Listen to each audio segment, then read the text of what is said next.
সম্মানিত হবেন, আমরা আরো ঋদ্ধ হব। আমরা এরপরে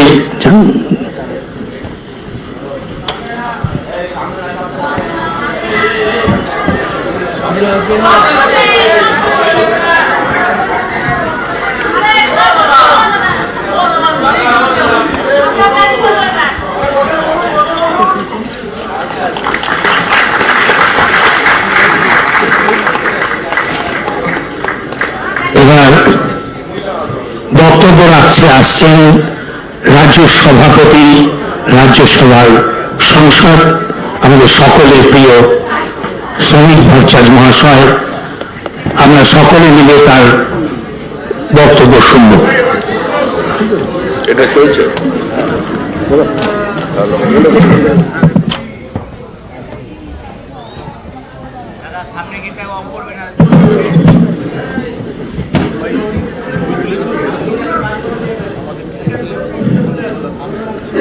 বক্তব্য শুরুর আগেই যারা মোবাইল হারিয়ে আছেন তাদের একটু বিরত থাকতে বলছি। দয়া করে মোবাইল ফোন নিয়ে নিজের আসলে ফিরে যান।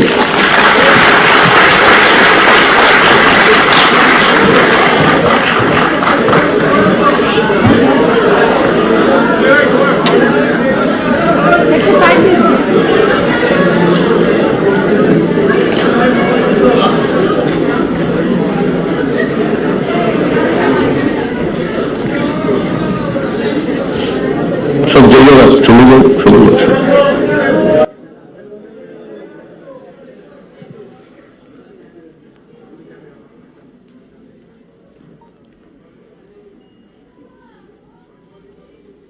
আজকের এই প্রবুদ্ধ সম্মেলনে মঞ্চ উপস্থিত আমাদের সাংগঠনিক জেলার সভাপতি শ্রী চণ্ডীচরণ রায়, সমস্ত পদাধিকারী, সম্মানিত মঞ্চ, আমাদের দলের পশ্চিমবঙ্গ রাজ্য শাখার সহ সভাপতি শ্রী রাজু ব্যানার্জি, এখানে উপস্থিত আমার সহকর্মী বন্ধুগণ এবং আজকের এই বিশেষ বৈঠকে যারা এই সভাগৃহে এসেছেন প্রত্যেককে আন্তরিক অভিনন্দন জানাচ্ছি। আজকের দিন একটি বিশেষ দিন, কারণ আজকের মধ্যরাতে 1975 সালের শ্রীমতী ইন্দিরা গান্ধী জরুরি অবস্থা জারি করেন। কংগ্রেসের সিন্ডিকেটের বিরুদ্ধে 1971 সাল থেকে ইন্দিরা গান্ধীর লড়াই সমস্ত গণতান্ত্রিক ব্যবস্থাকে ধূলিসাৎ করে দিয়ে ক্ষমতাকে যিনি কেন্দ্রীভূত করে দিয়েছিলেন মুখ্য প্রধানমন্ত্রীর সেক্রেটারিয়েটের দফতরের মধ্যে, যিনি সমস্ত কংগ্রেসের তৎকালীন সর্বভারতীয় নেতৃত্বকে কার্যত চ্যালেঞ্জ ছুঁড়ে দিয়ে ভারতবর্ষের মানুষের সামনে একটি স্বৈরতন্ত্র ব্যবস্থাকে প্রতিষ্ঠা করেছিলেন এবং ঘোষণার সঙ্গে সঙ্গে 3 ঘন্টার মধ্যে সমস্ত সংবাদ মাধ্যম ভারতবর্ষে যারা ছিল তাদের বিদ্যুৎ সংযোগ বিচ্ছিন্ন করে দিয়েছিলেন, সেই শ্রীমতী গান্ধীকেও কিন্তু নির্বাচনে পরাজিত হতে হয়েছে। কারণ আমাদের দেশের মাটি বহুত্ববাদের মাটি। এই মাটি কোনোদিন কোনো ঔদ্ধত্যকে দীর্ঘদিন সহন করেনি। এই মাটি তার সমাজের মধ্যে দিয়ে, তার রাজনৈতিক ব্যবস্থার মধ্যে দিয়ে বহুত্ববাদকে প্রতিষ্ঠা করেছে এবং মত প্রকাশের অধিকারের একটা মর্যাদা নিয়ে এসেছে। আমরা ছোটবেলা থেকে বইয়ে পড়েছি, আমাদের শেখানো হয়েছে যে গণতন্ত্র, যার ইংরেজি নাম ডেমোক্রেসি, তার উৎপত্তি স্থল হচ্ছে গ্রিস। ডেমোস শব্দের অর্থ জনগণ, ক্রেটোস শব্দের অর্থ শাসন, জনগণের শাসন, সেটাই ডেমোক্রেসি। গ্রিস তার গণতান্ত্রিক ব্যবস্থাকে 99 বছরের বেশি সময় ধরে রাখতে পারেনি। নার্ভাস 90, 100 বছর পার করতে পারেনি গ্রিস। কিন্তু যুগ যুগ ধরে ভারতবর্ষ তার সমাজের মধ্যে এই গণতান্ত্রিক ব্যবস্থাকে ধরে রাখতে পেরেছিল। তামিলনাড়ুর চোল বংশীয়রা প্রথম এই পৃথিবীতে ব্যালট পেপার নিয়ে আসে তালপাতার মাধ্যমে। 30 থেকে 70 বছর পর্যন্ত জনগোষ্ঠী যারা শিক্ষিত এবং ট্যাক্স পেয়ার তারা নির্বাচনে ভোটদানে অংশগ্রহণ করতে পারতেন। বৈশালীর লিচ্ছবি বংশের প্রথম রাজা রবক তিনি গদিচ্যুত হয়েছিলেন মানবাধিকার লঙ্ঘনের দায়ে এবং তাকে গদিচ্যুত করে দিয়েছিল লিচ্ছবি, যারা মানে বংশের কেউ নয়, তাকে গদিচ্যুত করেছিল, সিংহাসন থেকে সরিয়ে দিয়েছিল আজকে বৈশালীর মানুষজন। আপনারা যদি ধননন্দের যুগ দেখেন, তার স্বেচ্ছাচারিতা, তার একাধিপত্যের বিরুদ্ধে চড়ক পুত্র চাণক্য সমস্ত ছোট ছোট গণরাজ্যদের নিয়ে, যারা কোনো সম্রাটের দ্বারা পরিচালিত হতেন না, যারা গণতান্ত্রিক ব্যবস্থার মধ্যে দিয়ে নিজেদের দলপতিকে নির্বাচিত করেছেন, তাদের নিয়ে মগধ অবরোধ করেন এবং সমস্ত ছোট রাজ্যকে কেন্দ্র করে আজকে ধননন্দকে সেখান থেকে চলে যেতে বাধ্য করেন। ভারতবর্ষে একের পর এক আক্রমণকারী এসেছে, আমরা আমাদের মতো করে তাদের প্রতিরোধ করবার চেষ্টা করেছি, আর কখনো কখনো আমাদের সভ্যতাকে কেউ দুর্বলতা মনে করেছে। পৃথ্বীরাজ যদি ঘড়িকে ছেড়ে না দিতেন, তাহলে দ্বিতীয়বারের জন্য ঘড়ি ঘুরে এসে ভারতবর্ষকে আক্রমণ করতে পারত না এবং পৃথ্বীরাজের দুটি চোখ উপড়ে অন্ধ করে দিতে পারত না এবং এই দেশে তার শাসন প্রতিষ্ঠা করতে পারত না। আমরা যখনই আক্রান্ত হয়েছি, আমাদের সমাজ গোষ্ঠী, আমাদেরই মানুষজন তার প্রতিরোধ করেছেন। অরঙ্গজেবের অত্যাচারের বিরুদ্ধে রুখে দাঁড়িয়েছিলেন শিবাজি। হিন্দু পাতশাহী প্রতিষ্ঠা করার স্বার্থে তিনি যে সংঘর্ষ তৈরি করেছিলেন সারা ভারতবর্ষ জুড়ে, রবীন্দ্রনাথ তার কবিতায় লিখেছিলেন, একই ধর্ম রাজ্য পাশে খণ্ডচ্ছিন্ন বিক্ষিপ্ত ভারত বেঁধে দিব আমি। কিন্তু সেই একই কবিতায় তিনি বাঙালির দিকে, মানে আমাদের দিকে আঙুল তুলে দেখিয়ে দিয়েছিলেন যে সেদিন শিবাজির আহ্বানে আমরা কেউ সাড়া দিইনি, আমরা কেউ এগিয়ে আসেনি। আজকে যদি সংঘবদ্ধভাবে গোটা ভারতবর্ষ শিবাজির সেই আক্রমণের বিরুদ্ধে রুখে দাঁড়াতেন, তাহলে আজকের পরিস্থিতি, আজকের ভারতবর্ষের চেহারা অন্যরকম হতো। তারও পরে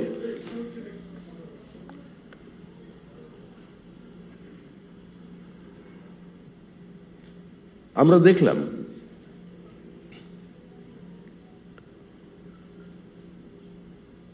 যে আমাদেরই এই দেশের মধ্যে পেশোয়া বাজিরাও বল্লার, যিনি নিজের জীবনে 42টা যুদ্ধ করেছেন, কোন যুদ্ধে পরাজিত হননি, সেই পেশোয়া বাজিরাও বল্লার ক্ষণিকের জ্বরে তিনি মারা গেলেন। কিন্তু আমাদের ভারতীয়রা বা আমাদের বাঙালিরা তাকে একটা প্রেম কাব্য, পরবর্তীকালে সিনেমার মধ্যে দিয়ে তাকে চিনতে পারলাম বাজিরাও মস্তানির নামে। বাজিরাও মস্তানিও সত্য, তার এই অমর প্রেম কাব্যও সত্য, মস্তানিকে শিবাজির মায়ের প্রত্যাখ্যানও সত্য, তার গ্রেপ্তারিও সত্য। কিন্তু 42টি যুদ্ধে 42টিতেই জয়ী হওয়ার কথা আজকে কিন্তু আমরা আমাদের প্রজন্মকে জানিয়ে যেতে পারিনি। শিবাজির পুত্র সম্ভাজি, তিনি জীবনে 102টো ছোট বড় যুদ্ধ করেছিলেন। সংস্কৃতে তার অসাধারণ পাণ্ডিত্য ছিল। তার লেখা 2টি নাটক আছে, যার মধ্যে একটি শিবাজি সম্পর্কিত, অন্যটি সমাজকেন্দ্রিক। তিনিও বিশ্বাসঘাতকতার জন্য মারা গিয়েছিলেন, কিন্তু আমরাও তাকে মহান বলে মানুষের সামনে তুলে ধরতে পারিনি। মোগলের আক্রমণের বিরুদ্ধে, তাদের একাধিপত্যের বিরুদ্ধে পশ্চিমবাংলায়, অধুনা পশ্চিমবঙ্গ বা বঙ্গদেশে ঢুকে যাওয়াকে যিনি প্রতিরোধ করেছিলেন, প্রতাপাদিত্য, যিনি father of Indian Naval force, সেই প্রতাপাদিত্য আজকে বাঙালির আইকন হতে পারত, কিন্তু প্রতাপাদিত্য আজকে বিস্মৃত। আমরা বিভিন্ন সময় জহরব্রতর কথা বলেছি। আমরা ছোটবেলা থেকে জহরব্রতর সঙ্গে পরিচিত। কারণ কি ছিল? কারণ মহিলারা নিজেদের সম্ভ্রম রক্ষার তাগিদে আজকে আগুনের মধ্যে ঝাঁপ দিতেন। প্রথমে এই প্রথা ছিল না। প্রথমে ছিল শুধু তারা বিষ পান করতেন, কিন্তু বিষ পান করে মৃতদেহের পরেও যখন শরীরটা তো গরম থাকে আধ ঘন্টা পর্যন্ত, তার উপরে আক্রমণকারীরা অত্যাচার করত। শেষ পর্যন্ত তারা বিষ নিয়ে একটু অপ্রকৃতিস্থ অবস্থায় আগুনের মধ্যে ঝাঁপ দিতেন। একই কাজ করেছিলেন প্রতাপাদিত্য স্ত্রী। তিনি বজরায় সমস্ত অন্তঃপুরের মহিলাদের তুলে নিয়ে গিয়ে ইছামতিতে তিনি তার বিসর্জন দিয়ে দিয়েছিলেন। কিন্তু আমরা সেই ইতিহাসগুলো দিনের পর দিন ভুলে গেছি। কেউ আমাদের ভুলতে বাধ্য করিয়েছে। শুধুমাত্র একটি পরিবারকে ভারতবর্ষের মানুষের সামনে তুলে ধরার জন্য, যেরাই ভারতবর্ষের স্বাধীনতা সংগ্রাম করেছে, এরাই ভারতবর্ষে গণতান্ত্রিক ব্যবস্থাকে প্রতিষ্ঠা করেছে। আর ইতিহাসের সঙ্গে আমাদের কলকাতা যুক্ত। ইতিহাসের সঙ্গে আমাদের কলকাতা থেকে খুব একটা দূরে সরিয়ে দেওয়া যাবে না। আজকে যদি আমাদের এই ক্লাইভ হাউসের এক্সকাভেশন শেষ হয়ে যায়, ক্লাইভ হাউসের এক্সকাভেশন শেষ হওয়ার সঙ্গে সঙ্গেই অন্তত প্রত্নতাত্ত্বিক বিশ্বাস করেন যে কলকাতার ইতিহাসও সম্পূর্ণ বদলে যাবে। এখানে জনপদের অস্তিত্ব যে অনেকদিন আগে ছিল, কলকাতার নামকরণ নিয়ে যে আমরা দিনের পর দিন বিতর্ক করেছি, কলকাতার জন্ম নিয়ে আমরা যে মানুষকে ইতিহাস পড়িয়েছি, কার্যত সেই ইতিহাস ভুলছে। আমরা আমাদের বিচার পরিবারের পক্ষ থেকে 1925 সাল থেকে বলছি যে Aryan invasion theory is a myth. আর্যরা ভারতবর্ষের বাইরে থেকে আসেনি। আজকে হরিয়ানার রাখিগড়ি এক্সকাভেশনের পরে এটা প্রমাণ হয়ে গেছে যে আর্যরা ভারতবর্ষেরই মানুষ। আর্য অনার্য তত্ত্বের মধ্যে দিয়ে এই দেশকে বিভাজন যে চেষ্টা করা হয়েছে, এই সমাজের মধ্যে যে নতুন নতুন গোষ্ঠী তৈরি করবার চেষ্টা করা হয়েছে, আজকে তা বৃথা। আমরা মনুসংহিতাকে কখনো ব্রাহ্মণ্যবাদের প্রতীক বলে আমরা বিভিন্ন সময় চর্চা করেছি, কিন্তু তার মধ্যে এই কথাও লেখা আছে, জন্মনা জায়ত শূদ্র সংস্কারাদ দ্বিজ উচ্চতে বেদভ্যাসাদ ভবেদ বিপ্র ব্রহ্ম জ্ঞানতে ব্রাহ্মণ। আমরা সবাই নির্গুণ অজন অবস্থায় জন্মগ্রহণ করি শূদ্র রূপে। তারপরে কিছু শেখার পর আমরা বিপ্র হই। তারপরে বেদভ্যাসের পরে আমরা বিপ্র হই। সংস্কার মানে আমরা আমাদের একটা করে পুনর্জন্ম হতে পারে, এবং ব্রহ্ম জ্ঞানতে ব্রাহ্মণ। একদিকে বামপন্থীরা আমাদের শিখিয়ে দিয়ে গেছেন যে কর্মবিমুখ একটা পদ্ধতি। বছরের পর বছর ভারতবর্ষের মানুষ তারা সেটাকে নার্চার করে গেছে, সেটাকে দেশের মাটিতে বসিয়ে রাখতে চেয়েছে। কিন্তু আমাদের এই দেশের ঋষিরাই বলেছিলেন, ঋষি গৌতমী তার পুত্রকে বললেন, প্রথমে যখন তার গুরু সমস্ত শেষ হয়ে গেল শিক্ষা, তাকে কিছু প্রশ্ন করলেন। ছেলেটি সম্পূর্ণ সঠিক উত্তর দিল। বলল, তুমি এখান থেকে সোজা চলে যাও, গিয়ে সম্পূর্ণ 3 দিন নিরম্ব উপবাস করো, মানে জল না খেয়ে একদম সম্পূর্ণ 3 দিন না খেয়ে থাকো, তারপরে তুমি আমার কাছে এসো। পিতৃ আজ্ঞা বা গুরুর আজ্ঞা পালন করতে সে সেই কাজ করলো। ফিরে আসবার পর যখন তাকে প্রশ্ন করলেন তার পিতা, সে দেখলো কোনো সঠিক উত্তর দিতে পারছে না। তারপরে বললেন, তুমি যাও, স্নান করে মায়ের কাছে গিয়ে পেট ভর্তি খাবার খেয়ে আমার কাছে পৌঁছো। ছেলেটি চলে গেল। যাবার পরে খাওয়া দাওয়া করে যখন ফিরল, আবার তাকে গৌতমী প্রশ্ন করলেন। গৌতমীর এই প্রশ্নের পরে সবকটা প্রশ্নের সে সঠিক উত্তর দিল। সর্বশেষে গৌতমী বললেন, অন্নং ব্রহ্মকুর্বিত অন্নং ব্রহ্ম, অন্নটাও ব্রহ্ম। সুতরাং আমরা একই দিকে ব্রহ্মকে অবাং মনুষ্য গোচরও বলেছি, আমরা ব্রহ্ম সত্যং জগন মিথ্যা বলেছি, আবার ব্রহ্মকেও অন্য বলেছি। সেটারও ব্যবস্থা করবার কথা এই সমাজ বলেছে। যারা প্রগতিশীলতার কথা বলছেন তাদের মনে রাখা উচিত, এই সমাজই কিন্তু বেশ্যাপুত্র বশিষ্ঠকে ঋষির মর্যাদা দিয়েছে। এই সমাজ সত্যকামকে তার গণিকা মা জবালার নামে জবালা সত্যকাম রূপে উপনিষদে প্রতিষ্ঠা করে দিয়েছে। আমরা এক স্ত্রীর পঞ্চ স্বামী দেখেছি, আবার এক স্বামীর 100 স্ত্রী দেখেছি। এই সমাজ চলমান, এই সমাজের মধ্যে নির্দিষ্ট প্রাণ আছে। আমরা সময়ের সঙ্গে সঙ্গে সেটার মধ্যে পরিবর্তন করে চলেছি। আর কলকাতা সমস্ত ইতিহাসের সঙ্গে জোড়া।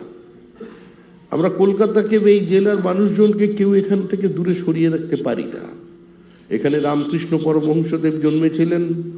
তিনি বলে গিয়েছিলেন যত মত তত পথের কথা। আগের একটা সরকার ছিল, তারা বলেছে সব মত, কিন্তু পথ একটাই, সেই পথটা তৃণমূলের পথ। আজকে তাদের মানুষ সরে পড়ে গেছে। যারাই যে সময় ইতিহাসকে পর্যুদস্ত করবার চেষ্টা করেছিলেন, ইতিহাসের গতিমুখে ঘুরিয়ে দেবার চেষ্টা করেছিলেন, ইতিহাসকে বিকৃত করবার চেষ্টা করেছিলেন, যুগে যুগে মানুষ তার উত্তর দিয়েছে। ইন্দিরা গান্ধী জরুরি অবস্থায় সাংবাদিকদের গ্রেপ্তার করেছিলেন। 1,72,000 মানুষ ইন্দিরা গান্ধীর জেলে বন্দী ছিলেন। সারা ভারতবর্ষটাকে তিনি জেলখানা বানিয়েছিলেন। এমনকি কংগ্রেসের নিজের দলের নেতাদেরও তিনি বাদ দেননি। মোরারজি ভাই দেশাই গ্রেপ্তার, চন্দ্রশেখর গ্রেপ্তার, জগজীবন রাম গ্রেপ্তার, কেউ বাদ নেই। শুধুমাত্র শ্রীমতী গান্ধী থাকবেন, শ্রীমতী গান্ধীর পরিবার থাকবে। কিন্তু সেদিন 1,70,000 মানুষের মধ্যে 1,20,000-এর মধ্যে মানুষ আমাদের বিচার পরিবারের সদস্য ছিলেন। উত্তরপ্রদেশে আমাদের প্রচারকদের উপর অকথ্য অত্যাচার করা হয়েছে। এবং শুধু এখানেই শেষ নয়, ইন্দিরা গান্ধী ভেবেছিলেন যে আরএসএস কে ব্যান করে দিয়ে, আরএসএস এর 1,20,000 মানুষকে জেলে বন্দি করে তিনি সমস্ত ইনফ্রাস্ট্রাকচারকে ভেঙে গুঁড়িয়ে দিয়ে তার স্বৈরতান্ত্রিক ব্যবস্থা চালিয়ে যেতে পারবেন। কিন্তু তিনি মূলগত আমাদের পরিকাঠামোকে ভেঙে দিতে পারেনি। এই দেশের মানুষ বা আমাদের সংগঠনই ইন্দিরা গান্ধীকে কার্যত উপড়ে ফেলে দিয়েছিলেন। জয়প্রকাশ নারায়ণ আন্দোলন তৈরি করেছিলেন, কিন্তু জয়প্রকাশ নারায়ণের আন্দোলনের ক্ষেত্রে eyes and tears of Jayaprakash Narayan যাকে বলা হতো, যিনি নির্ভর করতেন, প্রতিনিয়ত তার আন্দোলন পরিচালনা করতে সাহায্য করছেন, তার নাম ছিল KN গোবিন্দাচার্য। তিনি তার সঙ্গে ছিলেন। ভারতবর্ষের সমস্ত প্রান্তে এই স্বৈরতন্ত্রের বিরুদ্ধে, এই জরুরি অবস্থার বিরুদ্ধে আমাদের দেশ, আমাদের দেশের প্রত্যেকটি মানুষ, তারা কিন্তু শেষমেশ রায় দিয়েছিল। ইন্দিরা গান্ধীর জরুরি অবস্থা চলছে। আমাদের বরুণ সেনগুপ্তকে গ্রেপ্তার করা হয়েছিল, বিশিষ্ট সাংবাদিক। 11টার সময় শুক্লাজি ব্রিফ করতেন যে কি লিখতে হবে সাংবাদিকদের। সাংবাদিকদের কিছু নোট দিতেন না, বিবৃতি দিতেন না, তাদের খালি বলা হতো, একটি ভাষণ দিতেন, তারা শুনে চলে আসতো। হঠাৎ একদিন তিনি দেখলেন যে বিবিসির মার্ক টোলি, প্রখ্যাত সাংবাদিক, তিনি বসে কিছু একটা লিখছেন। হঠাৎ তার বক্তব্য থামিয়ে শুক্লাজি প্রশ্ন করলেন, Shukla, mister Tully, what are you writing? উত্তরে সেদিন মার্ক টোলি বলেছিলেন, mister Shukla, I am writing that not to write anything. এই অবস্থা তৈরি করে দিয়েছিলেন শ্রীমতী ইন্দিরা গান্ধী ভারতবর্ষের। ইন্দিরা গান্ধীকে ইনফরমেশন দিয়েছিল যে ইন্দিরা গান্ধীর জনপ্রিয়তা দেশের মধ্যে ডিসিপ্লিন এনে দেওয়ার জন্য প্রবলভাবে বৃদ্ধি পেয়েছে। তাই ইন্দিরা গান্ধী যদি এখন নির্বাচনে যান, তার জয় অবশ্যম্ভাবী। সমস্ত নেতৃবৃন্দ জেলে, কোথাও কোনো সংগঠন নেই। সেই অর্থে রাজনৈতিক সংগঠন তো সে অর্থে দৃঢ় হয়ে দাঁড়াতে পারেনি এমার্জেন্সিতে, কিন্তু গণভোট হয়ে গিয়েছিল 1977 সালে। ইন্দিরা গান্ধী ক্ষমতা থেকে বিদায় নিয়েছিলেন। তারপরে সেই ইন্দিরা গান্ধী আবার ক্ষমতায় ফিরেছিলেন, কারণ জনতা এক্সপেরিমেন্ট সফল হয়নি। দেওয়াল লিখন হয়েছিল, ভোট উসি কো দো जो 5 साल सत्ता में रह सके, কারণ 5 বছর জনতা সরকার চলেনি। One who can govern, Indira গান্ধীর ছবি দিয়ে বিভিন্ন জায়গায় প্রচার করেছিল কংগ্রেস। ক্ষমতায় ফিরেছিলেন শ্রীমতী ইন্দিরা গান্ধী। ইন্দিরা গান্ধীর মৃত্যুর পর রাজীব গান্ধী ক্ষমতায় এসেছিলেন। যে সংখ্যাগরিষ্ঠতা পণ্ডিত নেহেরু কোনোদিন পাননি, এখনো পর্যন্ত ভারতবর্ষের কেউ কোনোদিন যে সংখ্যাগরিষ্ঠতা পাননি, সেই শতাংশের ভোট পাননি, রাজীব গান্ধী সেটা পেয়েছিলেন। কিন্তু যে রাজীব গান্ধী এত বড় সংখ্যাগরিষ্ঠতা নিয়ে এলেন, দেশের মানুষ দুর্নীতির বিরুদ্ধে সরব হয়ে রাস্তায় নেমেছিলেন, তাকেও চলে যেতে হয়েছিল। 2011 ব্রিগেড দেখে কোন রাজনৈতিক বিশেষজ্ঞ এটা মনে করতে পারেননি। সিপিআইএম এর প্রচন্ড শক্তি, তাদের কলেবর দেখে কেউ বিশ্বাস করতে পারেনি যে সিপিএম হারতে চলেছে, সিপিএম হারতে পারে। কেউ বিশ্বাস করতে পারেননি যে বুদ্ধদেব ভট্টাচার্য নিজে নির্বাচনী কেন্দ্রে রাজনীতিতে কার্যত একজন নবাগত ল্যাটারাল এন্ট্রি নেওয়া একজন ব্যক্তি, যিনি কিনা আবার 21শে জুলাই গুলি চালানোর অর্ডার দিয়েছিলেন, আজকে তিনি তার কাছে 50,000-এর বেশি ভোটে পরাজিত হয়ে যাবে। দেখুন, আজকে আমরা এখানে এসেছি একটা গণতান্ত্রিক ব্যবস্থার মধ্যে দিয়ে। এই হলের পরিসরটা আমার অত্যন্ত চেনা। আমি হেরে এখানে এসেছি, জিতে এখানে এসেছি, এর সঙ্গে আমাদের কিছু চোখের জল। কিন্তু শাসক দলের প্রতিনিধি হিসেবে বক্তব্য রাখা আমাদের কাছে প্রথম, এবং আজকে যারা এই সভা আয়োজন করেছেন তাদের কাছেও প্রথম। এখনো পর্যন্ত কখনো ভাবতে অনেকটা একটু মধ্যে মধ্যে অসুবিধা হচ্ছে যে এই সরকারটা আমাদের সরকার চলেছে, মুখ্যমন্ত্রী আমাদের মুখ্যমন্ত্রী। আমি বারবার যে ঘটনা বলি সেটা কারণ ইতিহাস মনে করিয়ে দিতে হয়, সেটা থেকে দূরে সরা যায় না। আমি আর রাহুল সিনহা পার্টি অফিসে বসে আলোচনা করতাম 80-র দশকে। বুদ্ধদেব বাবু বলতেন, যাদের বিধানসভায় কোনো প্রতিনিধিত্ব নেই আমরা তাদের সর্বদলীয় বৈঠকে ডাকি না।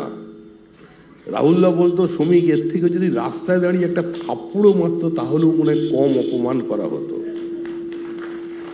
আমায় যখন একজন সাংবাদিক এসে বললেন, দাদা প্রথম ফোন করে বলছেন বসিরহাটের উপনির্বাচনে, দাদা প্রথম রিয়াকশনটা কিন্তু আমাদের দিও, তুমি দাদা জিতছো।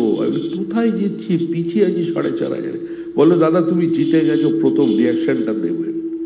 সেখান থেকে শুরু করে যখন একজন হঠাৎ দেখলাম উঠে এলো, তার চোখে জল আর বিরাট একটা বোমার আওয়াজ, আমি তার মানে আমরা হেরে গেছি ইলেকশন। ওটা ছিল আনন্দাশ্রু। 15 মিনিট বিশ্বাস করতে পারিনি যে পশ্চিমবঙ্গের মাটিতে বিজেপি জিতেছে নিজের শক্তিতে। বিশ্বাস করুন, 15 মিনিট আমার বিশ্বাস করতে পারি। আজও যখন সরকার আসছে, কিন্তু আমি অল্প কিছুদিন আগে এক্সট্রা টাইমের প্লেয়ার হিসেবে অল্প দিনের জন্য আমি বিধায়ক ছিলাম, অল্প দিনের বিধায়ক, 17 মাসের বিধায়ক। তো কার্যত এক্সট্রা টাইমে আমাকে মাঠে নামিয়ে দেওয়া হয়েছিল শেষ দিকে, 9 মাস আগে, সভাপতি হিসেবে। তা সভাপতি তো একটা বহমানতা। আজকে আমার ছবি আছে, কালকে আমি সভাপতি থাকবো না, ওখানে আমার ছবি থাকবে না, আমি নিচে বসবো। এটাই তো গণতান্ত্রিক ব্যবস্থা। আমাদের দল একটা গণতান্ত্রিক দল, আমাদের গণতান্ত্রিক ব্যবস্থার মধ্যে দিয়ে আছে। মাঝে মাঝে আমাদের বিচ্যুতি হয়, আমরা পদাধিকারী নিজেদের নেতা মনে শুরু করতে করি। আর রাজনৈতিক দলে একটা বিশেষ ব্যাপার থাকে, যখন কেউ জেতে তখন সে ভাবে আমার যোগ্যতায় আমি জিতেছি, আর যখন কেউ হেরে যায় তখন বলবে পার্টির জন্য আমি হেরে গেছি।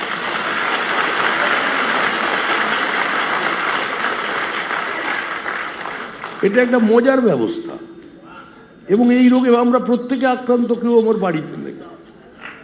সেজন্য আমি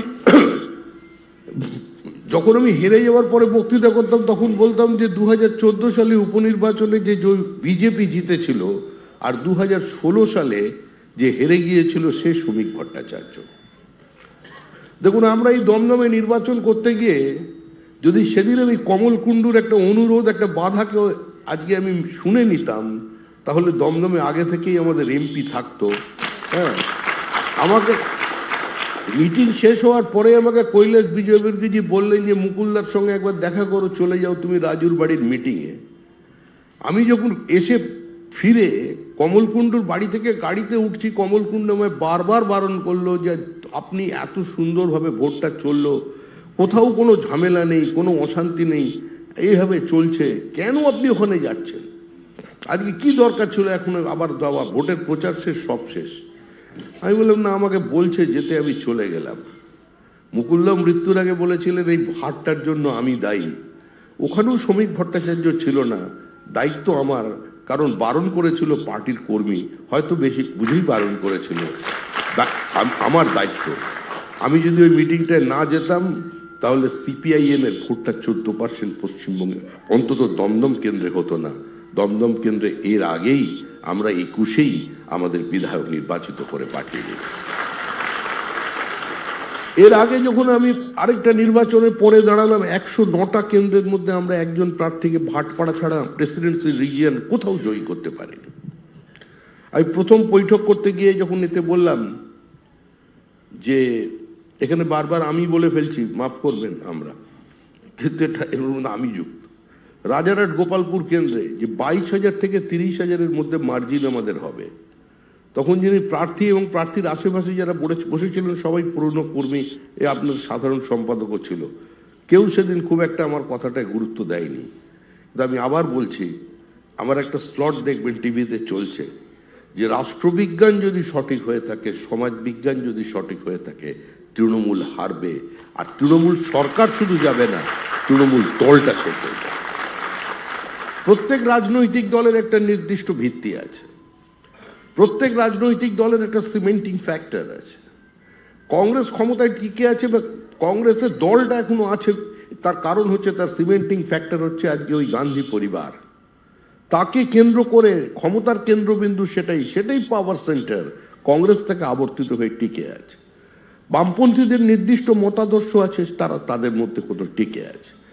যারা সমাজবাদী আছেন, এই মুলায়ম সিং এর পার্টি যারা আছেন, লালু প্রসাদের পার্টি যারা আছে, এরা সবাই রাম মনোহর লোহিয়ার শিষ্য, এরা সবাই সমাজতন্ত্র ফুলে।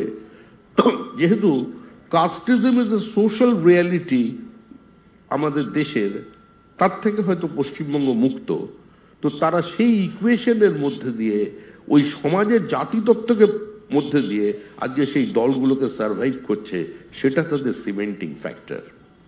কিন্তু একটা রাজনৈতিক দল যদি গঠিত হয়েছিল শুধুমাত্র সিপিএম বিরোধিতা এবং সিপিএম বিরোধিতার নামে, যেদিন সিপিএম ক্ষমতা থেকে চলে গেল, তাদের রাজনৈতিক স্ট্যান্ড পয়েন্ট, তাদের যে সিমেন্টিং ফ্যাক্টর, নিজেদের ঐক্যবদ্ধ হবার, সেদিনই শেষ হয়ে গেছে।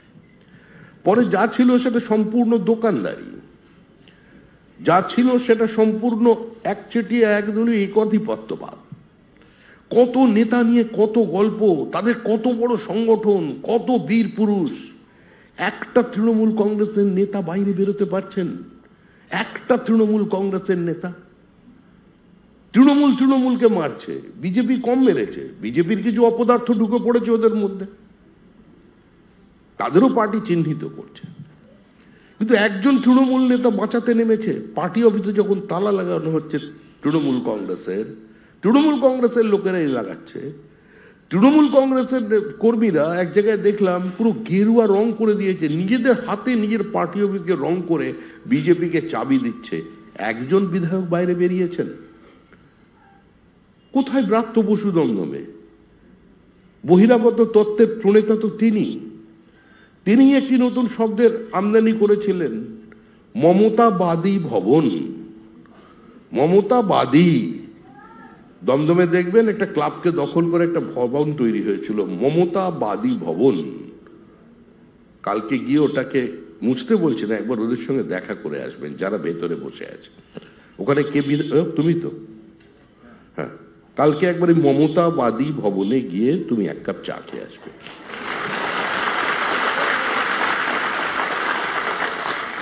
তৃণমূলকে মারবার কোনো প্রয়োজন নেই, তৃণমূল চলে গেছে, কারণ ভারতবর্ষের মাটি বহুত্ববাদের মাটি, এই মাটি কোনো ঔদ্ধত্যকে, কোনো অত্যাচারকে জায়গা করে দেয় না। আপনারা দেখেছেন যিনি বলেছিলেন ব্যান্ড বাজাবো, কি যেন, ডিজে, রবীন্দ্রনাথ তো উপর থেকে চমকে উঠছে, রে ভাই জর্জ বিশ্বাসের গান তো দীর্ঘদিন বন্ধ করে দেওয়া হয়েছিল, কারণ জর্জ বিশ্বাস একটু নিজের মতো করে রবীন্দ্রসঙ্গীত গেয়েছিলেন বলে তার গানই বিশ্বভারতী বন্ধ করেছিল, যে উনি গান গাইতে পারবেন না।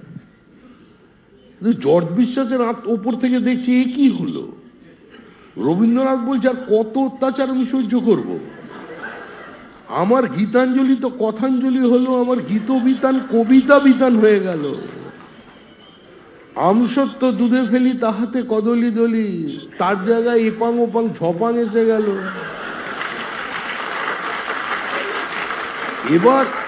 এবার শেষ পর্যন্ত রবীন্দ্রসঙ্গীতের সঙ্গে ডিজে, কিন্তু যিনি ডিজে বাজাতে চেয়েছিলেন রবীন্দ্রসঙ্গীতের পর, এই রাজ্যের মানুষ, এই দেশবাসী, এই জাগ্রত জনমত তাকে সুখী গৃহকোণে করুণ সুরে বাঁশি বাজাতে বাধ্য করে দিয়েছে। এখন উনি ডিজে বাজাতে চাইছেন, কিন্তু এখানে নয়, মাঝে মধ্যে বেরোচ্ছেন ডিজে বাজাতে। ডিজে বাজাতে কোথায় বেরোবেন? বলছেন এখন আমি বিদেশে যাবো, দেশে থাকবো। অর্থাৎ ভারতবর্ষের মানুষ এই ধরনের ডিজে কে সহ্য করবে না। তবে আরেকটা জিনিস বলছি, রাজ্যের মানুষ, দেশের মানুষ পচা ডিমকেও কিন্তু দীর্ঘদিন সহ্য করবে। এই সংস্কৃতি আমাদের সংস্কৃতি নয়। এই ডিম ছুঁড়ে যারা পয়সা নষ্ট করছে তাদের একটু চৈতন্যের উদয় হোক। ডিম ঘুরে আসতে পারে তাদের উপরে। কিছু মানুষ রাতারাতি চরিত্র বদলানোর জন্য অতিরিক্ত নেমে পড়েছেন, কারণ আমি গতবারে দমদমে দেখেছিলাম বিধানসভা নির্বাচনে কিছু মানুষ নেমে পড়েছিলেন রাস্তায়, যে নির্বাচনের সময় 2021 সালে যারা ভেতর থেকে, যারা তৃণমূল কংগ্রেসের নেতারা একটু বসে গিয়েছিল বা তারা ধরে নিচ্ছিল পরিবর্তন হবে বলে, আমাদের একটা ট্যাসিট সাপোর্ট দিচ্ছিল বা কিছু জায়গায় সহযোগিতা করেছে, সেই চেনা লোকগুলো যারা ভালো ভালো কথা বলছিল, রাত্রিবেলা টেলিফোন করছিল, পরের দিন দুপুর 3টের সময় তারাই বাঁ সাথে নেমে পড়লো রাস্তায় ভাঙচুর করতে, কারণ দলকে তারা দেখাতে চাইলো যে আমরা কত বড় লয়াল। যারা আজকে আপনাদের পাশে পাশে হাঁটছে পচা ডিম নিয়ে, মনে রাখবেন ডিম নয়, ধারালো অস্ত্র দিয়ে আমরা হেরে গেলে এরাই আপনাদের কোপাতো, কেউ টেকাতে আসতো। কারণ জিনের পরিবর্তন তো হয় না, ডিএনএর পরিবর্তন হয় না, এদের পরিবর্তন হবে না। মানুষ এদের বিরুদ্ধে আমাদের ভোট দিয়েছে।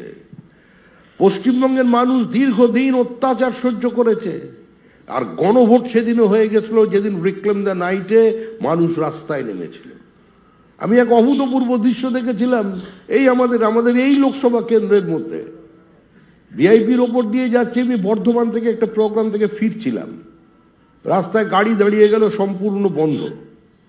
2.5 ঘন্টা পর আমাদেরই দলের একজন কর্মী এসে আমাকে 2.5 ঘন্টা পর সেখান থেকে নিয়ে বাড়ি পৌঁছয়। সেখানে দেখলাম বিজেপির একজন পরিচিত, বিজেপির মুখ, এলাকায় সকলে চেনে বিজেপি, সে হাতে মাইক ধরে স্লোগান দিচ্ছে, আর স্লোগানে গড়া বেরোচ্ছে আরেকজন পরিচিত মুখ, এলাকার এসইউসিআই করেন। মানে চরম একটা রাজনৈতিক বৈপরীত্যে থাকা দুই ব্যক্তি যখন এক জায়গায় দাঁড়িয়ে স্লোগান দিচ্ছে, আর বাড়ি ফিরে দেখি বাড়িতে চাবি, বাড়ি ঢুকতে পারছি না, কারণ আমার বোন, আমার ভগ্নিপতি এবং তার ছেলে 3 জন কেউ বাড়ি নেই, তারাও চলে গেছে করুণাময়ীতে ও তাতে সামিল হতে। আমি একা লোক, আমি বাড়ির বাইরে দাঁড়িয়ে আছি। এই পরিস্থিতি এটাই হয়ে গিয়েছিল গণভোট। ওই দিনই তৃণমূলের যাওয়া নিশ্চিত হয়ে গিয়েছিল, আর নিশ্চিত হয়ে যাওয়ার মধ্যে দিয়ে আমরা উপলক্ষ মাত্র আমরা আজকে এসেছি। আমরা চেষ্টা করেছি মানুষের পাশে থাকার। আমরা নিয়ম করে পলিটিক্যাল ম্যানিফেস্টো তৈরি করে প্রত্যেকটা রাজনৈতিক দল নির্বাচনের আগে আমরা সংকল্পপত্র নাম দিয়েছি। 1000-এর বেশি ড্রপ বক্স তৈরি করা হয়েছে, মানুষের কাছ থেকে সাজেশন চাওয়া হয়েছে, তার কম্পাইলেশন হয়েছে। তার উপরে নির্ভর করে আমাদের কেন্দ্রীয় স্বরাষ্ট্রমন্ত্রী শ্রী অমিত শাহ এসে প্রথমে চার্জশিট এবং তারপরে সংকল্পপত্র প্রকাশ করেন। এবং আমরা যে বাজেট পেশ করেছি একটা চরম ভাড়ার শূন্য অবস্থার মধ্যে, যেখানে সম্পূর্ণভাবে একটা লুট রাজকে প্রতিষ্ঠা করা হয়ে গিয়েছিল।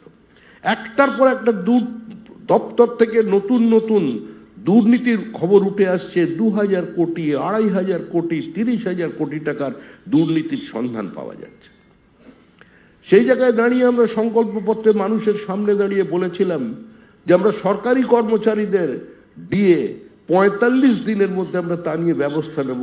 আজকে ২০% আমাদের যা সাধ্যের মধ্যে আছে সেটা আমরা করেছি, ৩৮% দিয়ে দেব। আমরা বলেছিলাম আমরা ৩৩% মহিলাদের জন্য আসন সংরক্ষণ করব সরকারি চাকরিতে। আমরা আমাদের এই বাজেটে আমরা তা ঘোষণা করেছি, সরকারি নিয়োগে 0 পদে ১ লক্ষ মানুষের অবিলম্বে ডাইরেক্ট এমপ্লয়মেন্ট এই সরকার করেছে। এমন কোন সমাজের বর্গ এমন নেই যে এই বাজেট যাদের অ্যাড্রেস করেনি।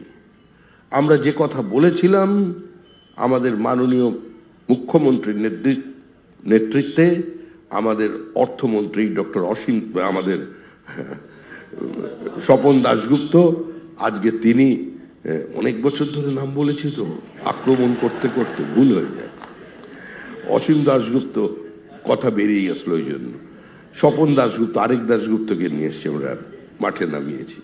তো তিনি আজকে আপনাদের সামনে পেশ করেছেন। আজকে যারা আন্দোলন করছিলেন সরকারি কর্মচারীরা তারাও খুশি এবং মানুষের মনের মধ্যে একটা বিশ্বাস এসেছে যে বিজেপির সরকার এসেছে। একটা প্রতিকূলতার মধ্য দিয়ে এরা পশ্চিমবঙ্গবাসীকে নতুন আলো দেখাতে পারে। দেখুন আমাদের কি নেই, একবার শুধু ভেবে দেখুন আমাদের কি নেই।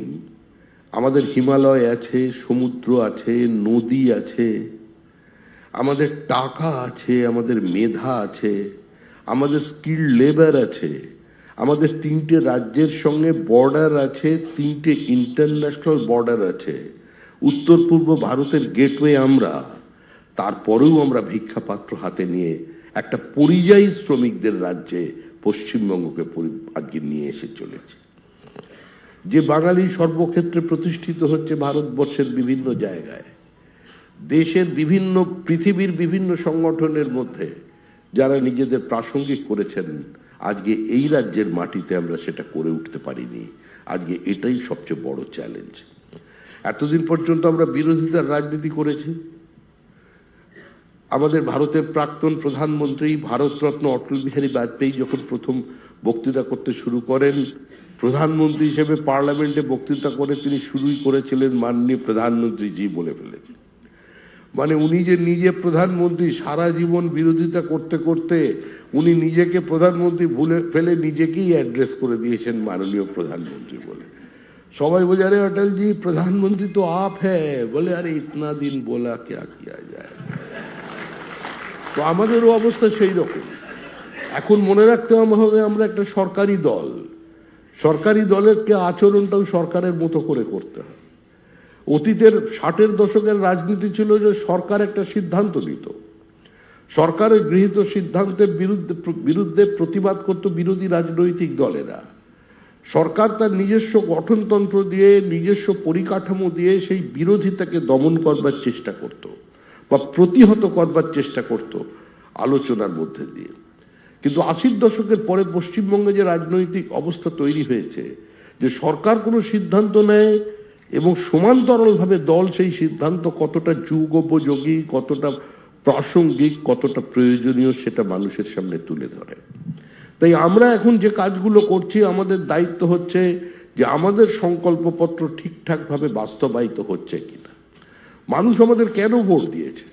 ভোট দিয়েছে সিন্ডিকেট রাজের বিরুদ্ধে, ভোট দিয়েছে দখলদারির বিরুদ্ধে, ভোট দিয়েছে বাজার থেকে টাকা তোলার বিরুদ্ধে, ভোট দিয়েছে অটো রিক্সাওয়ালার কাছ থেকে প্রতিদিন 100 টাকা নেওয়ার বিরুদ্ধে, ভোট দিয়েছে আজকে বিভিন্ন জায়গায় বিভিন্ন টেন্ডার কন্ট্রাক্টকে মানে নিজেদের কুক্ষিগত করবার বিরুদ্ধে। সেই মানুষগুলো এখন এসে পাশে পাশে ঘুরছে। আমার পাশেও ছবি দেখতে পাবেন। যদি কেউ মনে করে থাকেন আমি এই ব্যবস্থা থেকে মুক্ত, তা নয়। আমার বাড়িতেও ফল নিয়ে যাচ্ছে, মিষ্টি নিয়ে যাচ্ছে, আমাকে ঘেঁষে দাঁড়িয়ে আমার গলায় উত্তরীয় পরিয়ে দিয়ে চলে আসছে। আমি চিনি না, পরের দিন ফেসবুক আমি করি না, বলতে পারবো না, লোকে এসে আমাকে দেখাচ্ছে বিশাল একটা গোল চিহ্ন, বললো দাদা কাকে নিয়ে করেছেন, এই তো আমাদের পিটিয়েছে। তো আমার পক্ষে বোঝা সম্ভব নয়।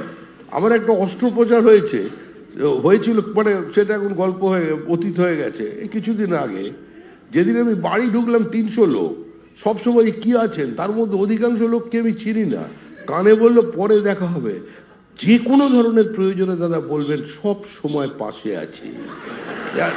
আর দামি দামি ফুল, একদম লিলি, বিদেশি ফুল, এখন বিদেশি ফুল দিচ্ছে, দেশি নয় বিদেশি ফুল, বাড়ি ভর্তি। মানে ফলের, আমি জীবনে, আমার মা খুব কষ্ট করেও আমাকে কোনোদিন একটা আপেল খাওয়াতে পারেনি। মানে মানে আমার খুব একটা ভালো লাগে না ফল টল খেতে। মানে আপনি এক্ষুনি আমার বাড়িতে যদি চান, খুব কম করলেও 25 কেজি ফল পেয়ে যাবেন প্রতিদিন, 100 কেজি ফল প্রতিদিন। আপনি প্রতিদিন 100 কেজি ফল আসছে প্রতিদিন। কত হোটেল মালিক, বড় বড় চেনের মালিক, তারা বলছে আপনাদের একবার আমার খাওয়ানোর খুব ইচ্ছা আছে, কবে আপনি একটু সময় দিন। এগুলো চলবে, এগুলো চলছে, এরকম আমি আগেও দেখেছি। কারণ আমি একটা ছোট্ট ঘটনার কথা মনে করিয়ে দিচ্ছি। অটলজি প্রধানমন্ত্রী, লখনৌ এর সমস্ত মুসলমান ভাইরা, তারা একটা বিরাট মঞ্চ করেছেন। মঞ্চের নাম হচ্ছেন অটল হিমায়তি মঞ্চ। হিমায়তি শব্দের মানে কি, আক্ষরিক অর্থ কি আছেন?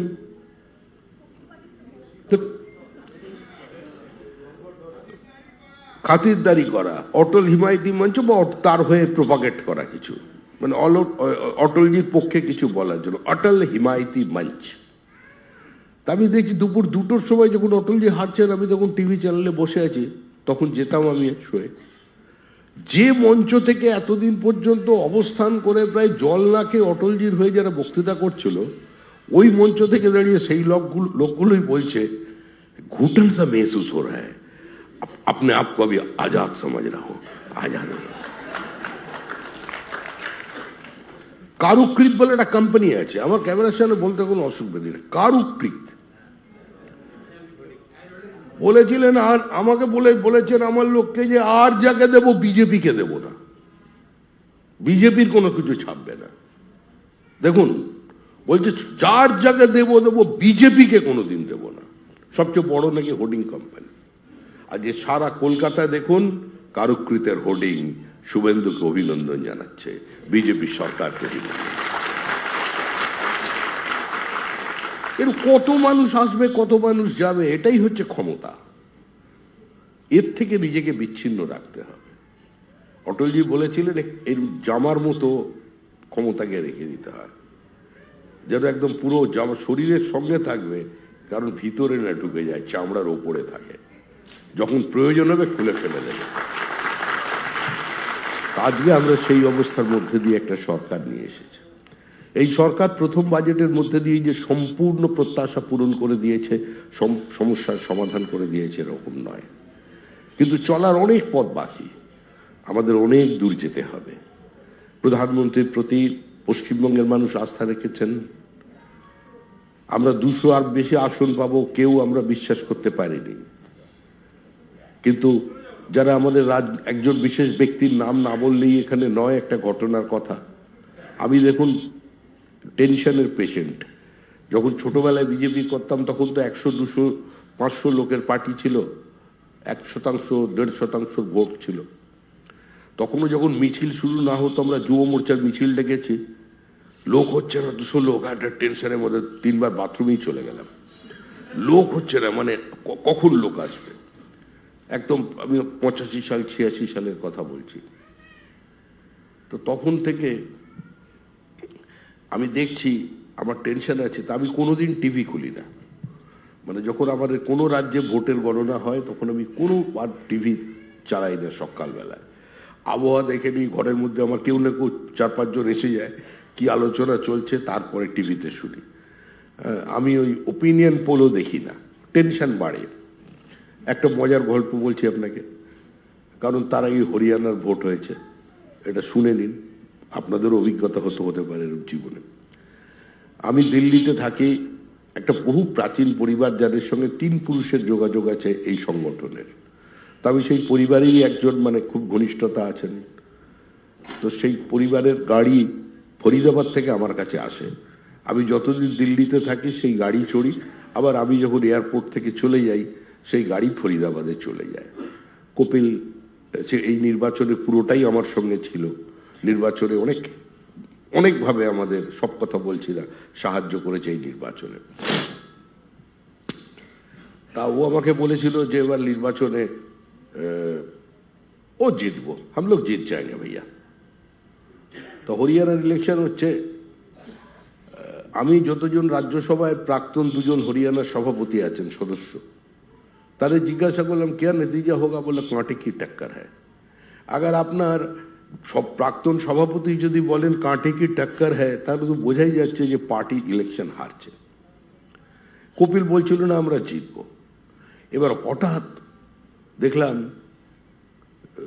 আগের দিন সবাই নাকি বলে দিয়েছে, আমি বললাম আমি নিজে দেখিনি, সবাই বলছে যে কংগ্রেস হরিয়ানায় 10% বেশি আমাদের থেকে ভোট পেয়েছে, ভোট শেয়ার। জেতার কোনো সম্ভাবনা নেই। তা আমি কোনো দুর্গাপুজোর উদ্বোধনে, সকলে জানে আপনাদের সঙ্গে তো এত বছর আছি, কোনো উদ্বোধনে কোনো সময় যাই না। তা আমাকে ডক্টর জিষ্ণু বসু অনুরোধ করেছিলেন যে তারই এক ক্লাসমেট, এবং তারা আমাকেই চায়, মানে আমি তোমাকেই চাই সেরকম অনেকটা, আমাকে বলেছিলেন একটা পুজোর উদ্বোধনে যেতে। তো সেই অনুরোধটা ফেলতে পারিনি। আমি নয়ডায় পুজোর উদ্বোধন করতে যাচ্ছিলাম। আমি বললাম আমি কিন্তু ফিতে কাটবো না, দাঁড়িয়ে থাকবো। বলে তাহলেও চলবে, একটা ছোট ভাষণ দিতে হবে গিয়ে, আর গিয়ে ফিরে। তা আমি উঠেছি। এবার যখন এয়ারপোর্টে ঢুকেছি, আমাকে সিআইএসএফ এমপি বলে আমাকে নিয়ে চলে গেছে ভিআইপি লাউঞ্জে। ভিআইপি লাউঞ্জে বসে একটা কফির অর্ডার দিয়েছি, কফি নিয়ে এসছে, জাস্ট একটা চুমুক দিয়েছি।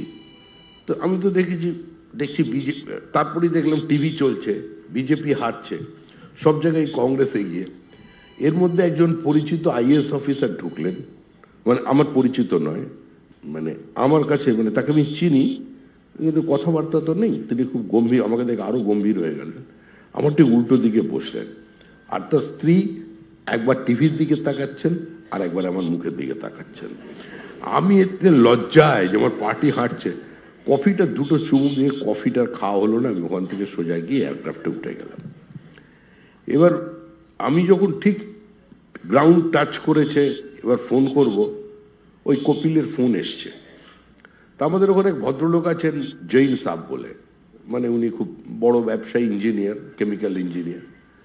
উনি আমাদের বিচার পরিবারকে নিজের রোজগারের টাকায় একটা বিশাল স্কুল বাড়ি বানিয়ে দিয়েছে, মানে বিশাল, দেখবার সম্পূর্ণ নিজের অর্থে, বুঝতে পারছেন। আর এরকম দান ধ্যান করে থাকেন, আর সমস্ত কিছুর মধ্যেই সেটা হিন্দুত্ব দেখেন।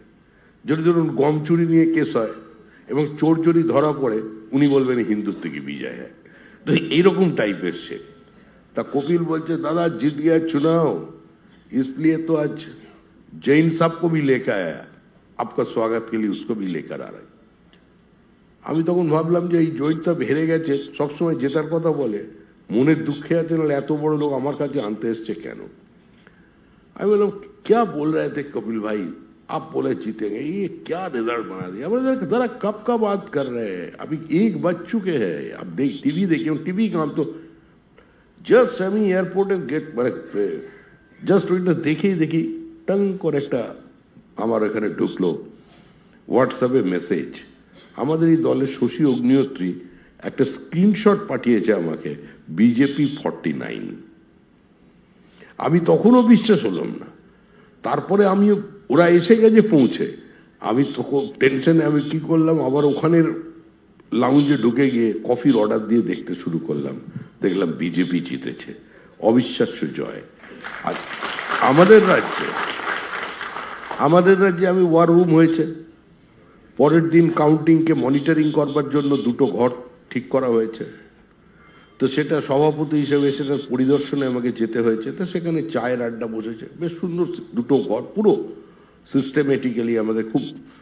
এবারে যে নির্বাচন তো বিজেপি পশ্চিমবঙ্গ লড়েনি, এবারে বিজেপি নির্বাচন বিজেপি ভারতবর্ষ লড়েছে।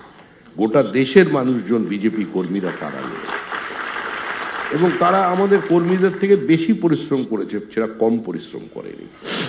ভেতর থেকে দেখেছি আমি বিষয়টা, দেখেছি কাছ থেকে। এবার দেখছি তো সেখানে এসে আলোচনা চলছে, 2জন জ্যোতিষী এবার এসে গেছেন, তারা প্রেডিকশন দিলেন কত হবে। তা আমাদের রাহুলদা হঠাৎ বললো যে যা বলছে বলুক, সব বিরাট বিরাট ভোটে জিতবে, 200-র বেশি আসন হবে বলে রাহুলদা বেরিয়ে চলে গেল। তা পরের দিন আমি সকালবেলা টেনশনে টিভি খুলিনি, একে আমি সভাপতি দুর্ঘটনা বা ঘটনা চক্রে, তারপরে নির্বাচন, হাই ভোল্টেজ নির্বাচন, না জিততে পারলে পশ্চিমবঙ্গ পশ্চিম বাংলাদেশ ইতিহাস রচনার সন্ধিক্ষণ। আমি সকাল 9:30 পর্যন্ত টিভি খুলিনি, 9:30 পর্যন্ত বাড়িতে ছিলাম, বেশি লোকজন ছিল না, ভোটের কাউন্টিং, আমার সঙ্গে যে থাকে সেও তার নিজের এলাকায় আছে। আমি 9:30টার সময় গাড়ি এসছে, 9:30টার পরে আমি গাড়িতে উঠেছি, স্নান টান করে, কোনো কারোর সঙ্গে সম্পর্ক নেই, কোনো ফোন ধরিনি। পার্টি অফিসে ঢুকলাম, যখন পার্টি অফিসে ঢুকলে দেখছি বিজেপি আর তৃণমূল কাছাকাছি যাচ্ছে। আমি রাহুলদাকে বললাম, আরে রাহুলদা তুমি তো বলছি দেখো এ তো মানে কিন কন্টেস্ট হচ্ছে কাছাকাছি। তুমি কি দেখোই নি যে ঢুকেই কিন কন্টেস্ট হচ্ছে, বসো চুপচাপ। তারপরে দেখছি একদিকে রাহুল সিনহা বসেছে, অন্যদিকে শশী অগ্নিহোত্রী বসে গেছে, আর মাঝখানে অমিতাভ চক্রবর্তী বসেছে। রাহুল সিনহা বলছে 200 পার, শশী অগ্নিহোত্রী সে বলছে 203, অমিতাভ চক্রবর্তী সে তো বলছে দাদা তুমি ঘাবড়িও না, 200 পেরোবেই। আমি এই দেখে যখন উঠছে নামছে এই দেখে টেনশনে আমি গেলাম। কেন বলছি, যারা সংগঠনের মানুষ তারা কিভাবে কাজ করেন বা তাদের টেম্পারামেন্টের কথাটা বুঝুন। আমরা তো হই হট্টগোল জয় শ্রীরাম বলে দিলাম, মন খারাপ হলো পার্টির বিরুদ্ধেই একটা পোস্ট করে দিলাম, আর এটা তো ফেসবুক পার্টি হয়ে যাচ্ছে আস্তে আস্তে। আমাদের আচরণ খুব একটা ভালো নয়, সংগঠিত রাজনৈতিক দলের মতো নয়। মনে রাখবেন এটা রাজনৈতিক দল, পলিটিক্যাল পার্টি, ব্যান্ড পার্টি নয়। তো যাই হোক, হাততালি দিয়ে কি হবে? ভালো ভালো পোস্ট করুন না, ভালো ভালো পোস্ট। দেশের প্রধানমন্ত্রী কত বড় বড় কাজ করছেন, সারা দেশে আমাদের বিজ্ঞানীরা কত হচ্ছেন, পৃথিবীর কত ঘটনা ঘটছে, সেসব ছেড়ে রাজনৈতিক কর্মী বউকে নিয়ে কোথায় বেড়াতে গেছেন, ঝর্ণার পাশে দাঁড়িয়ে আছেন, সেই ছবি পোস্ট। নাম বলবো, দেখিয়ে দেবো আমি কালেক্ট করি সব, এগুলো এসব করে লাভ নেই। যাই হোক, তা আমি টেনশনে দেখলাম, ওই টেনশন মুক্ত হওয়ার জন্য, ওই ওঠা নামা বাড়ছে কমছে এসব দেখার জন্য আমি 3 তলায় বনসলজির ঘরে চলে গেলাম। বনসলজি দেখলাম কি একটা কাজ করছেন, দুজন সামনে দাঁড়িয়ে আছেন, অল ইন্ডিয়া ট্রেজারার আছেন। বনসলজি বলছেন, अरे क्या श्रमिक दा क्या टेंशन लेके बैठिए इधर, कॉफी पीजिए, सरकार बन गया। তা আমি কি বললাম, বসে পড়লাম, বলে শ্রমিকদেরকে নিয়ে কফি লাও। তারপরে দেখি বনসলজি কি কাজ করছেন, যে পেমেন্টস কোথায় ডিউ আছে, কোথায় কাকে পাঠানো হবে, তিনি সেই সমস্ত কাজ করছেন, নির্লিপ্ত সম্পূর্ণ নির্বাচন নিয়ে। উনি আমাকে আগে বলেছিলেন, देखिए अगर आज श्रमिक दा जैसे पॉपुलर वोटिंग है, अगर 20 तक 80 का भीतर सिमट जाएगा, नहीं तो 200 पास चला जाएगा, ये यही चुनाव है इस बार का। उन्हें बोलते सरकार बन गया है, अभी आपको क्या टेंशन है, हो गया आपका काम, अभी ये सब काम देखिए ये जो है ये ज्यादा मांग रहा है आपका, ये जगह হোর্ডিং ও নেই লাগায়, কোথায় হোর্ডিং ছিল ছিঁড়ে গেছে, কোথায় সেই 23টা হোর্ডিং এর খবর বলেছেন, সেটা পেমেন্টের মধ্যে জুড়ে দিয়েছে, সেটার পয়সা উনি বাদ দিচ্ছেন। কেন বললাম, যে আমরা মতাদর্শের কথা বলি, আবেগের কথা বলি, ভালোবাসার কথা বলি, সমালোচনা করি, রাজনীতি করি, স্লোগান দিই, নির্বাচনে দাঁড়াই, নির্বাচনের টিকিট না পেলে বিদ্রোহ করি, বিভিন্ন সময় গিয়ে স্লোগান দিই, এসব সবকিছু আমরা করি, সব মিলেমিশেই একটা রাজনৈতিক দল চলে পরিবারের মতো। আর সেখানে যারা নির্বাচিত জনপ্রতিনিধি হয়েছেন তাদের প্রত্যেককে মনে রাখতে হবে যে দল সর্বোপরি। আজ একজনই আমি এমএলএ কে দেখতে পেলাম, সব এমএলএ হয়তো আসতে পারেননি, কাজও আছে। পার্টিকেও এটা বুঝতে হবে যে জনপ্রতিনিধি হয়ে যাওয়ার পরে সে কিন্তু জনপ্রতিনিধি, শুধু পার্টির প্রতিনিধি নয়। পার্টিরও এটা বোঝা দরকার এবং যারা জনপ্রতিনিধি আছে এটা বোঝা দরকার। আমরা যদি দুজনের ব্যবস্থাটা বুঝতে পারি তাহলে সুষ্ঠু সমন্বয়ের মধ্যে দিয়ে যাবে। আর প্রত্যেকের কাছে আবেদন করব, প্রত্যেকেই জানেন যে দেখুন হিন্দিতে একটা কথা আছে, চাহে পেड़ की कितना भी ऊंचाई पर क्यों ना बैठ जाओ फिर भी कौवा कभी कबूतर नहीं दिखता। তো তৃণমূল কংগ্রেসের কিছু লোক যতই বিনয়ী বিনম্র হয়ে আপনাদেরকে যে আসুন না কেন, তৃণমূলই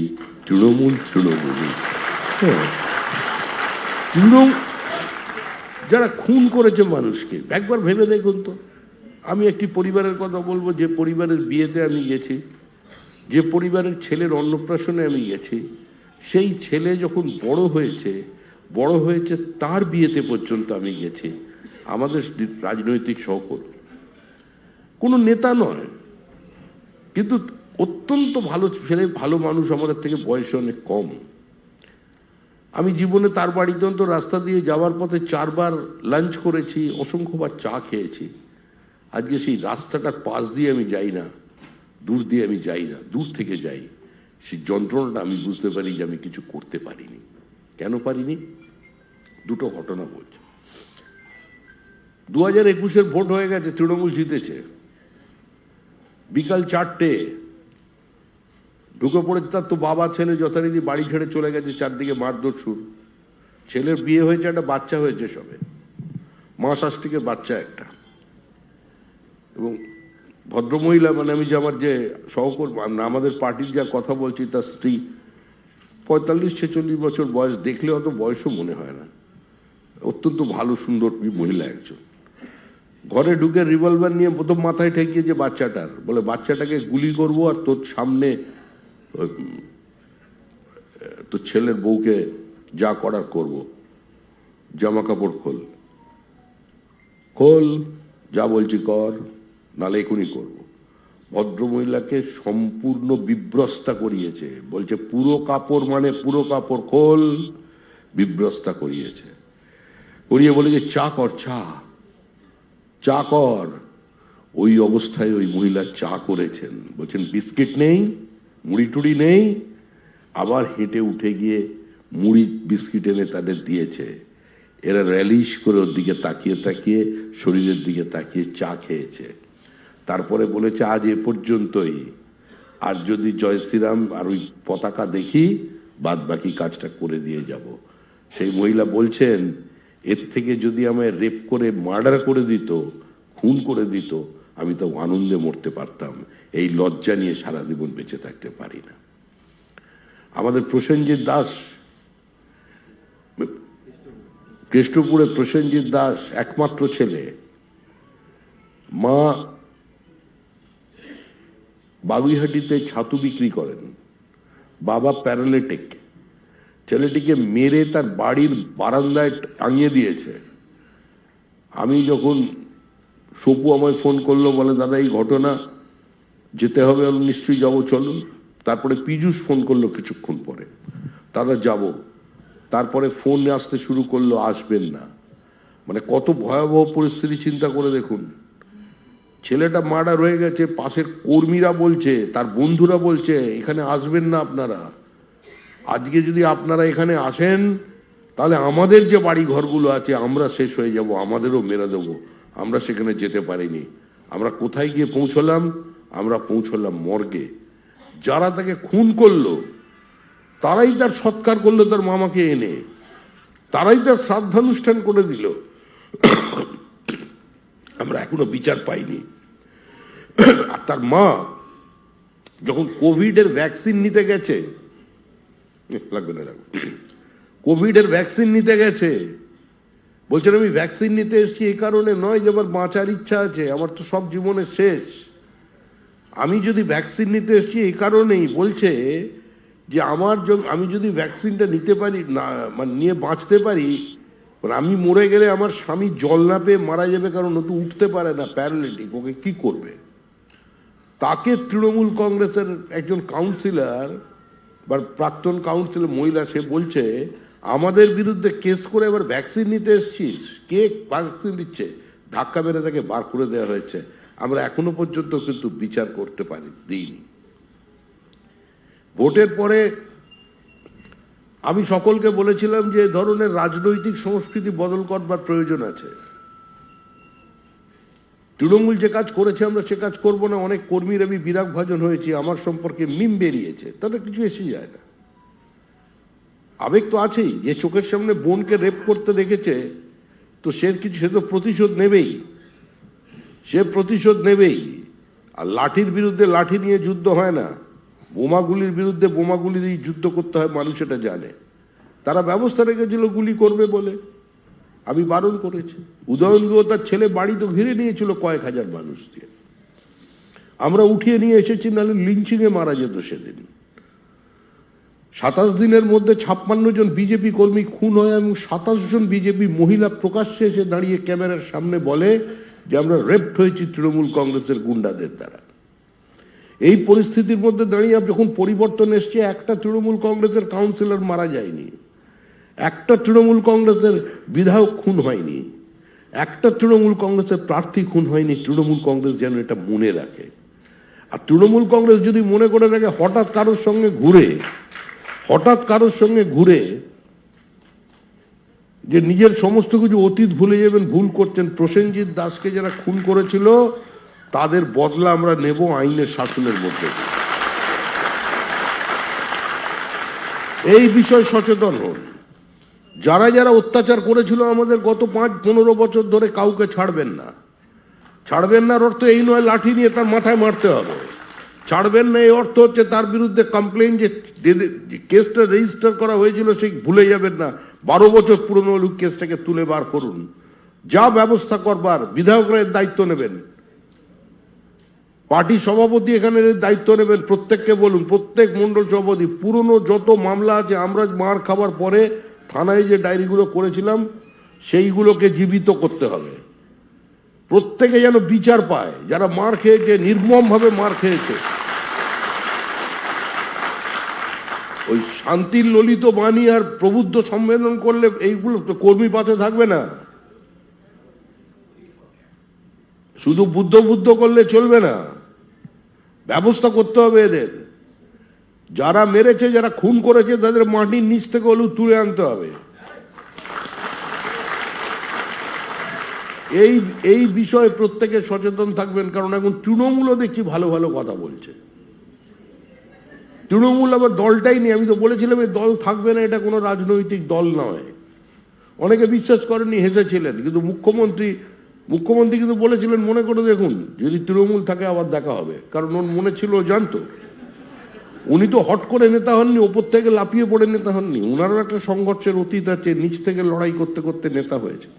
মুখ্যমন্ত্রী মাটিটাকে চিনতেন, তাই অবচেতন মনে ছিল যে এবার যখন যাব তখন কেউ থাকবে না সঙ্গে। ভাবতে পারছেন, নিঃসঙ্গ মুখ্যমন্ত্রী, যিনি রাস্তায় নামলে হাজার হাজার মানুষের ভিড় হতো। দিদিকে কে কিভাবে সন্তুষ্ট করবেন, কে কত বড় বিজেপি বিরোধী প্রমাণ করবার জন্য বিজেপির 2টো লোককে খুন করে দিল, 10টা বাড়িতে আগুন লাগিয়ে দিল। কোথায় সেই তৃণমূল কংগ্রেসের নেতারা? সব পালিয়ে গেছে, কারণ ওগুলো পলিটিক্যাল এলিমেন্ট ছিল না। পুরো দমদম থেকে শুরু করুন, একদম পানিহাটি, সোদপুর, পানিহাটি, কামারহাটি, কত লোকের গল্প, কেউ মার্কেটে নেই।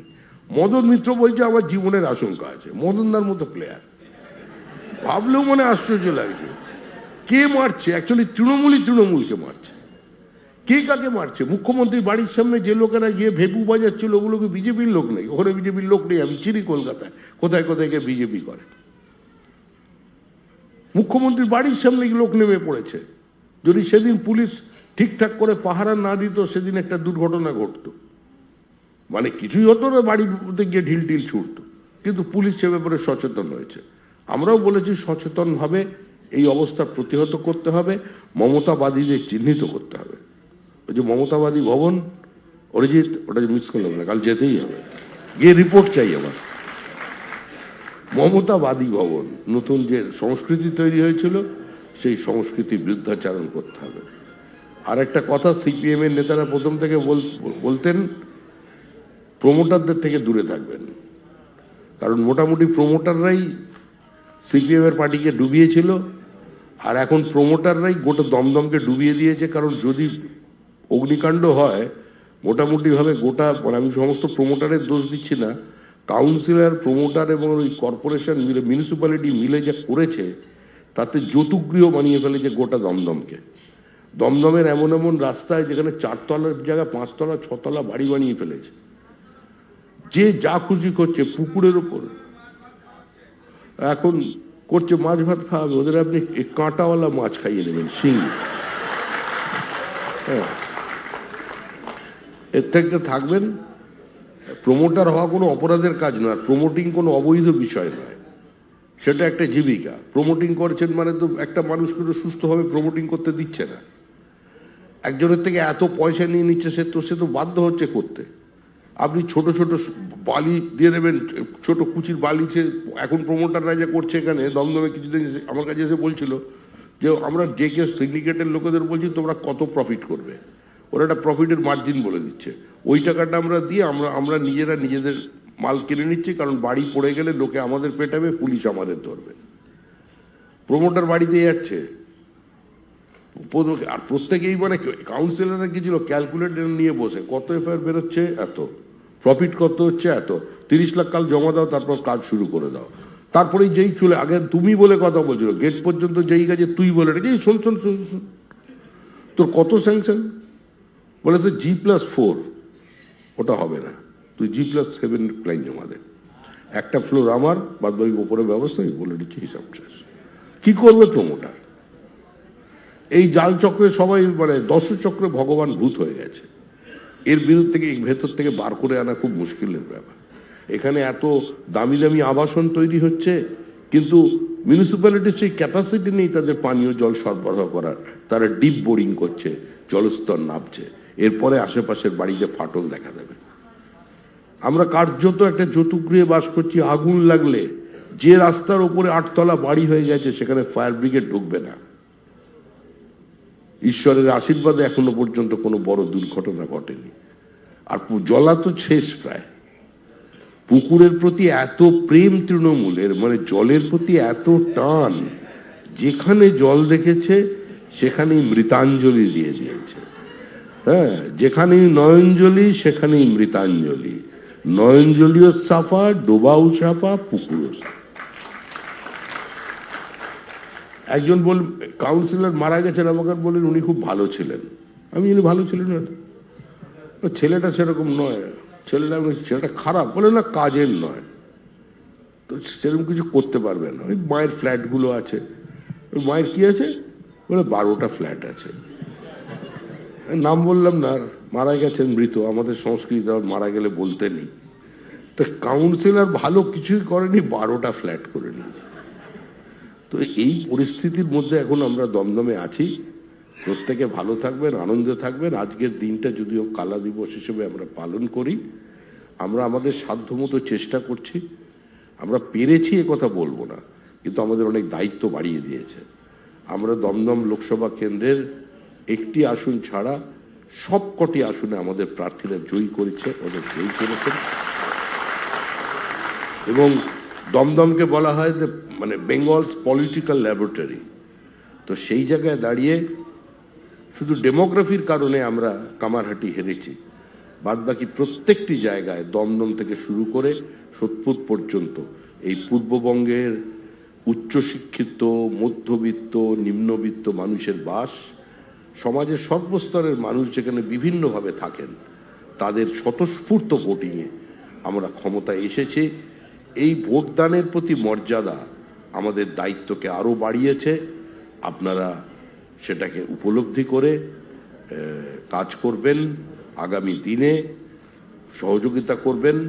যারা বিধায়ক আছেন, বিধায়কের কাছ থেকে চাহিদা অনেক বেশি। বিধায়ক হলে যত বেশি মালা পায় তার থেকে বেশি গালাগাল শুনতে হয়, এটাও ঠিক।